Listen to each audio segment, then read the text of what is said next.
I think, first of all, I thought the interview was going to be in Hindi Oh, or Gujarati. okay. So I was going to say, Mujhe Hindi nahi aate.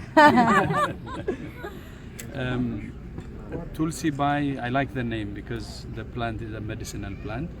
By the way, I just planted Tulsi Bai here in the wellness center, and I'm really happy to do that because it has many benefits to take care of our forest and to contribute to make sure that our world is green. So I don't see it only as medicinal, but I think given the climate change we're witnessing now, planting trees is very important. So I'm really glad to be part of that. So I'm happy to be called Tulsi Bai, given the prominence of the plant.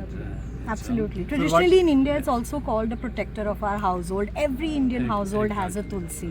So just want to ask you, what has been your observation? You've just visited a sub-healthcare center in Adraj in Gujarat. Yeah. What's been your observation?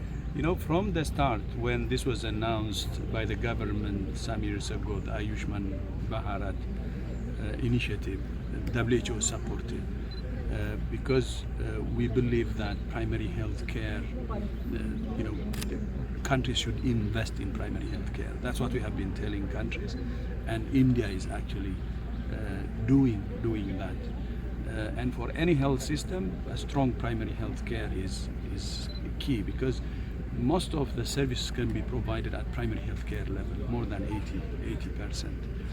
And not only that, outbreaks can be prevented at primary health care and can be detected early at primary health care level. So the investment in primary health care in Ayushman Bharat by the government of India is the right investment, and that's what we're asking all countries to really focus.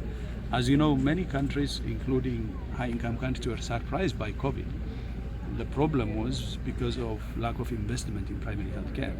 So when I say investment in primary health care, it's for all countries, whether it's high income, middle income, or low income. So this is the right investment.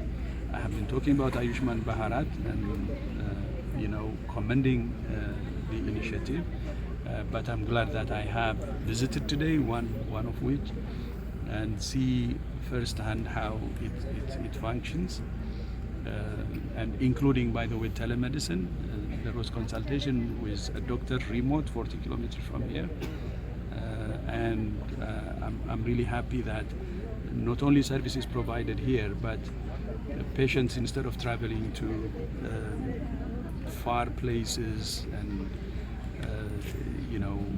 spending on transport fees and so on, they can get additional services remotely from here, and that's what we have witnessed. One person getting the benefit of the telemedicine. So I'm glad to witness firsthand how the Ayushman Bharat is doing. Of course, there are more than 150,000 across the country, and I hope the government will continue to invest. Sir, in this. how do you see India COVID and vaccination journey? Of course, we are now, COVID is behind us, and India did its best.